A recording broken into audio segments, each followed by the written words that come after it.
Hello and welcome. This is Locking Horns. I am Matthew Melling, along with myself here, Jeff Rigdon, and we're getting together to bring to you a platform of discussion, you know, around the heathen way of life. And hopefully, in the future we'll be able to do a whole bunch of different things, but first we'll get to some introductions. Jeff, why don't you go ahead and take us off? Tell us a bit about yourself, your story, kind of give us an understanding of, where you come from and how you got here. Well, thank you for having me, number one. Sure. Split is my brother. We're not going to be too formal in any of this. I am originally from San Francisco, California. I was born in 1954. That makes me almost 68 years old. I began my heathen path when I was 4 or 5 years old.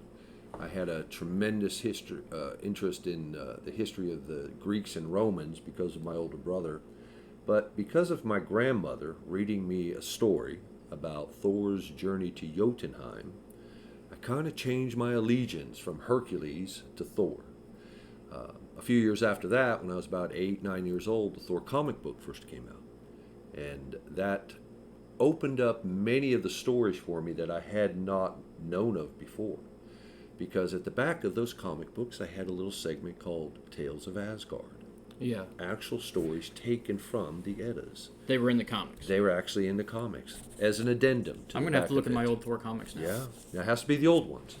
Now, my journey continues as a heathen after I reach North Carolina coming into Virginia.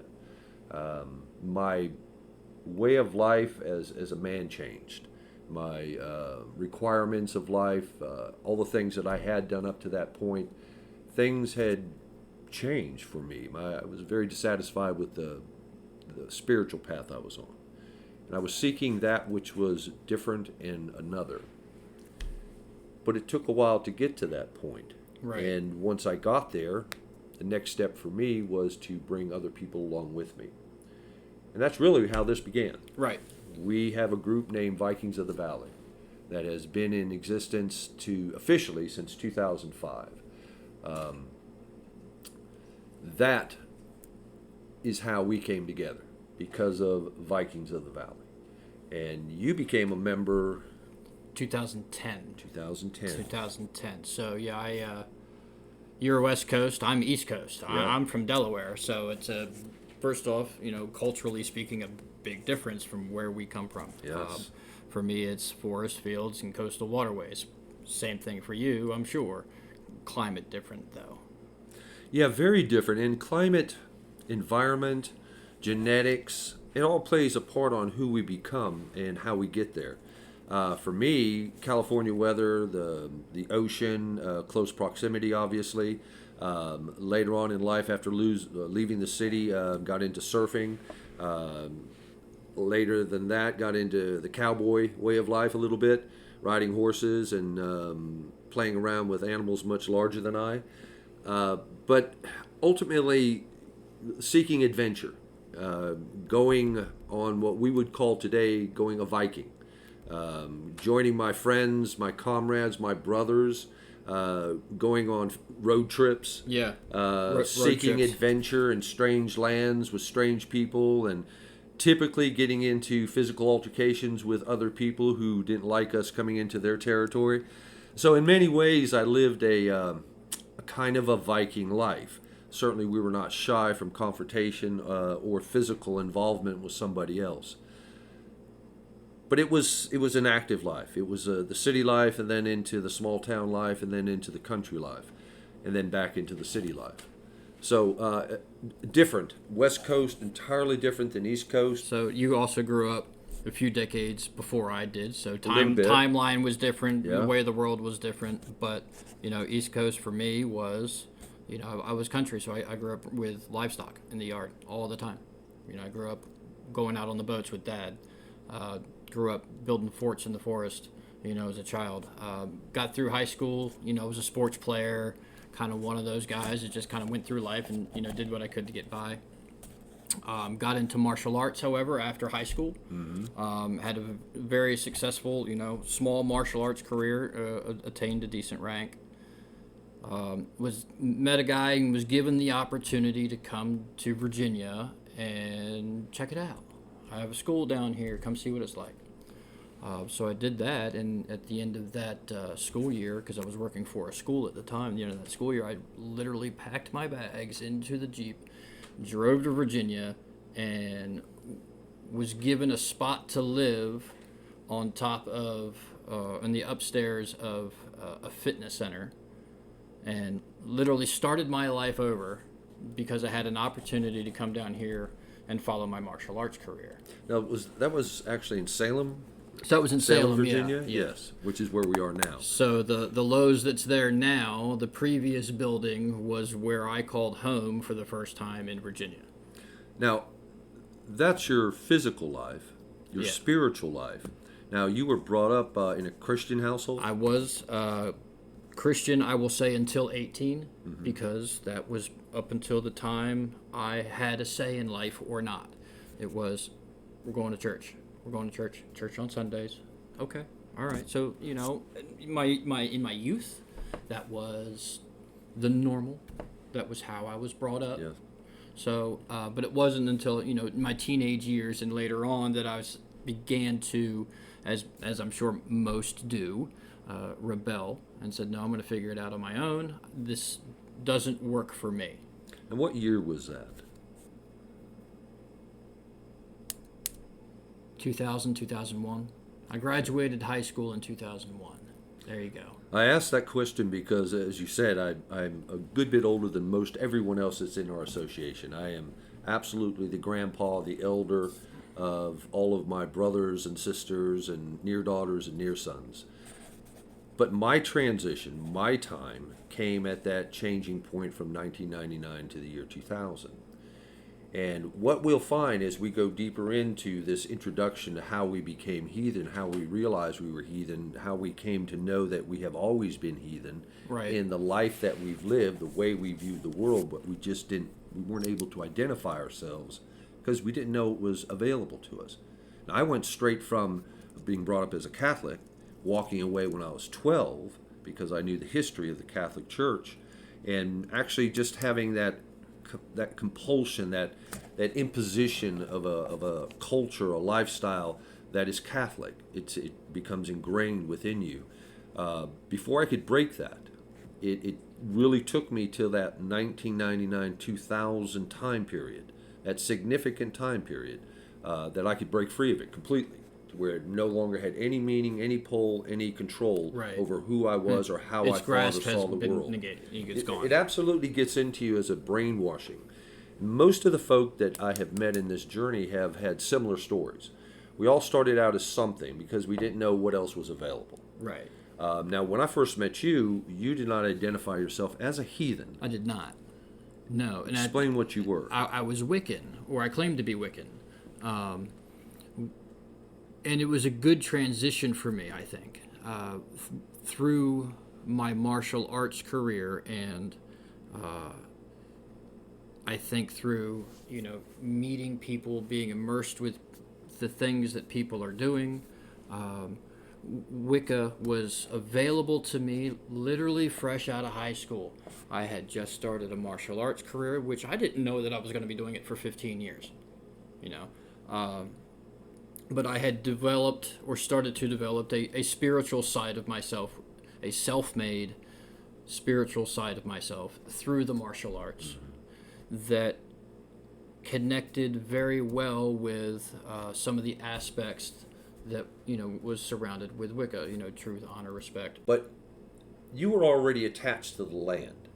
You grew up in a farming environment. You had livestock, animal husbandry, planting of crops, sowing of crops, going through every process necessary to be one with the land. And that was my environment as a child. one with the change of seasons. Oh, for sure. Our cycle of life, what we call the wheel or the woe. This is something that is absolutely paramount for heathen folk to gain that natural rhythm with.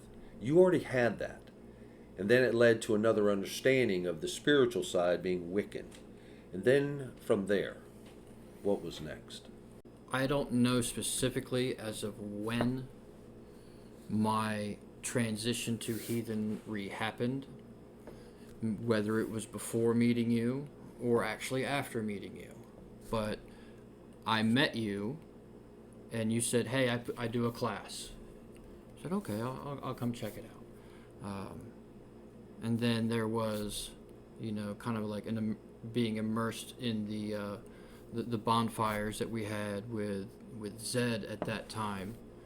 That was kind of what I was brought into, like an open arms. Come on in and sit down and join the fire, have a beer. That was kind of like the culture that I discovered. And then from there, it was really just, wanting to teach myself about it, I think is a good way to put it. Because when I was being raised Christian, it's there every Sunday. Yeah. It's there every Sunday. So I only have to deal with it every Sunday. But you had guidance. But yeah, You for had sure people there that was were guidance. supporting the Yeah. concept. You had people Yeah. that were well versed in the It knowledge was Sunday and the school. lore. You were going to church. You had all of these things that were set up and they were Oh yeah. organized. We have not been. This has been one of the weaknesses of being a heathen man or woman in our world. When I first stepped onto the path, I literally thought I was the only heathen on the face of this earth. That was in 1999. I literally thought that there were no one anywhere was on the same path I was. How could they be? And I consider it to be just stories myself forever, and I'm well versed in it. Even up to that time, I was well versed in all of the history and the sagas, and I had read all of those books. I had read all of them. I had read the Eddas. Had deep knowledge of all of this, but it was all just mythology to me. They were just stories before they became real. Oh, for sure. That was kind of a conversation that I had to have with my mother at one point in time when I told her, I was like, "Mom, listen, I'm not Christian." Yeah. And the easiest way I could try to lay it down, on the table was, look, Christianity is this collection and set of stories where, heathenry and the way of the Viking and the Norse lore, all of that collections of stories. I happen to just believe and feel these more. Yes. So it was one of those kind of transition that I was looking for something that fit. There are many terms that apply to this awakening.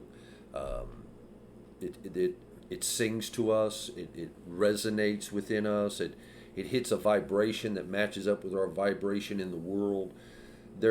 It's difficult to describe. It's difficult to put into words when you come into the knowledge, the acceptance, the reality that this is real. This is real to you. And we have had the opportunity over the 10 years, 12 years that we've been together to participate in sharing our history, culture, and heritage with the general public. One, by our gatherings, as you mentioned, the bonfires. Yeah, the bonfires. The gatherings of folk that are of not always the same mindset, not always the same background, not always the same beliefs, but in camaraderie and joy and in sharing. It doesn't matter to us if you're a heathen or not, whatever you are. Just come and be prepared to have a good time. Yeah. That's really what it's about. Heathens are like that. We enjoy sharing our time, our history, our culture, our heritage with everyone, as long as we have a clear understanding that we're not trying to tell you that our way is for you. We're saying it is our way, and it won't be taken from us.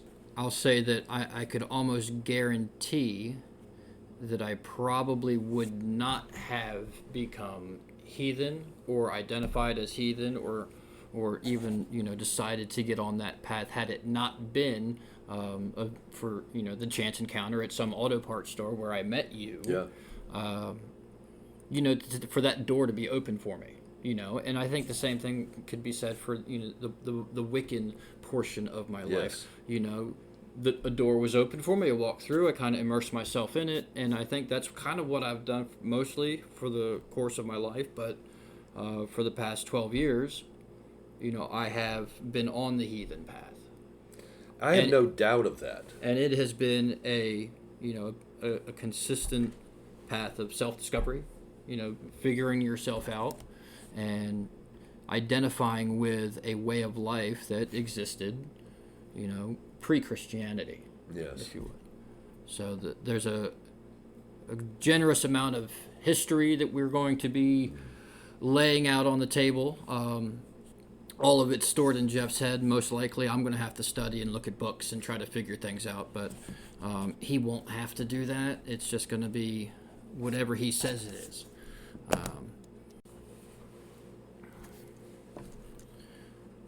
So tell me about Vikings of the Valley. Kind of how did that get started? Vikings of the Valley is a continuation of a educational program I began while I was in integrated pest management. I started programs about dragons.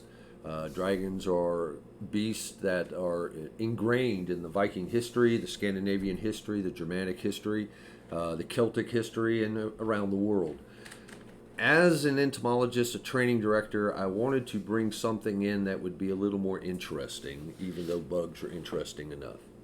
So, in the course of doing my dragon slaying programs, the acquisition of knowledge rather than strength to conquer a beast or a situation that's greater than yourself, I started accumulating gear, helmets, ring mail, swords, axes, lots of things over a period of time. I had all of this and was doing a couple of programs, but it wasn't specifically about Vikings. It was, again, about dragons, really, and their history with the Vikings or the Scandinavian people. In 2005, my children brought to my attention that there was a Viking in the newspaper who was getting ready to participate in a local colors festival, which I had never heard of. So Vikings of the Valley began in 2005 because of local colors, a multicultural festival in Roanoke, Virginia. The Viking that was in the newspaper article's name was Wally Post, who by ancestry is actually a Frisian, which is the coastal area that is now on the outskirts of the Netherlands and what we call Holland and Belgium. Okay. So he had Viking ancestry, not Scandinavian, but Viking ancestry, because the Frisians were Vikings as well and participated in those raids. Soon after that, we got together and we decided we'd start doing festival events because I was doing educational programs anyway. He wanted to have an opportunity to wear his gear and get out and be a Viking. Okay. He was an elderly man. He was very talented with many of the things he could do, but he just never had a platform to do it. I already had a platform. I was already doing programs in the schools and libraries and doing some festivals. Along with Wally Post came a group known as the Sons of Norway. Okay. Now, the Sons of Norway is a fraternal group around the United States, originally formulated in Minnesota, Dakotas, Iowa, Wisconsin, that part of the country, because of the heavy Scandinavian migration into that area when they first came into the States. Sons of Norway gave me an opportunity to get with people who were actually of Scandinavian, specifically in most cases Norwegian descent. Vikings of the Valley came about from those three entities. Gotcha. All right. I think when I met you around 2010, we were, you had invited me to, come out and do the parade with us. We're going to go do the parade. So, and they have a boat, or at least a float that was a boat that was floated once. Yeah, at one time, yes, it actually did float. Okay, so floated once, but now you pull it behind, or you pull it by manpower, and Yes, it's a historical thing. Since we can't actually put it on the water, we developed the concept of portage. Portage was an activity that the Vikings engaged in as they were traveling down river systems, especially in the Rus area, Russia.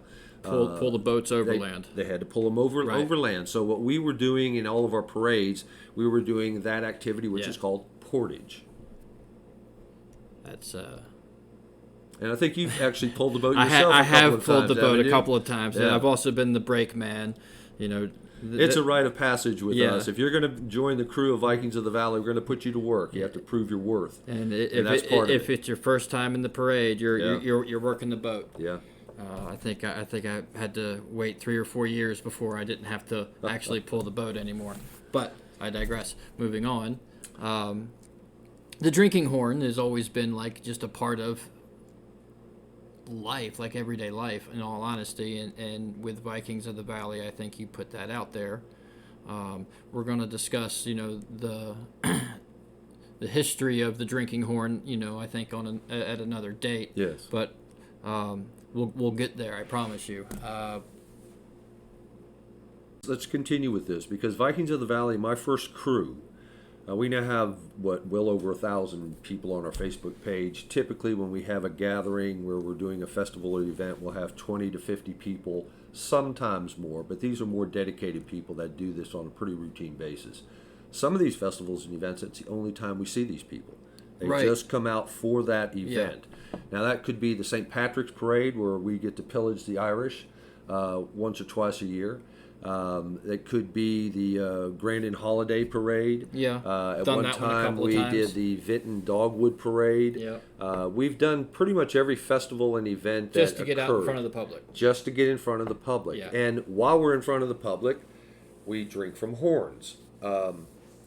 We introduced the drinking horn into the Roanoke Valley in 2006, 2007. Yeah. I was gifted one from a young group of heathen folk, and from that time, everyone who got into Vikings of the Valley and became one of us who actually go a Viking has their own drinking horn. And this is in part the reason why the name Locking Horns was brought forward, is because the horn is a symbol of hospitality. Yeah. It's a welcoming, interesting drinking vessel. It has a great history to it. With Vikings of the Valley, all of us who showed up at these parades and festivals, or would go out into bars, local bars, we would bring our horns with us. That attracted attention. Having Vikings of the Valley was all about attracting attention so that we could gather more heathens. Yeah. My whole intent was to gather heathens. That was the whole reason why we started doing it. We wanted to perform educational programs to share our history, our culture, our heritage, to take away some of the stigma attached to those people who are of Northern European descent, to take away the stigma of saying, well, everyone was brutal and they were all barbarians, because they weren't. We wanted to bring the truth out, because I am exactly what those people were 1,000 years ago. I live the life of the Bondi, the man who has his own home, who takes care of his family, has a trade, a profession, is engaged with his community, does the things that a man ought to do as he matures in life. Put me back 1,000 years, I was doing exactly the same thing. Right. Yeah. Absolutely. With the same mindset, with the same viewpoint of the world that we as heathens today have developed, which you, as you first came into contact with us, had just begun to know that you always had that within you. But at that time, I didn't have my own house. I didn't have a family. It was just me. Over the course of the past decade, I've acquired land. I have a son. We all live together. It's good. Put food on the table and pay for the walls and keep them up, and we'll be fine. Just as long as we can carry on to the next day. And this is the best thing that we ever had to offer through Vikings of the Valley, was to bring in young men and women and give them an opportunity to grow into who they were going to be with other heathens. Heathens hold heathens accountable. That is one of the things that we just do. It is part of who we are. It took time. It took time for you to become the man that you are.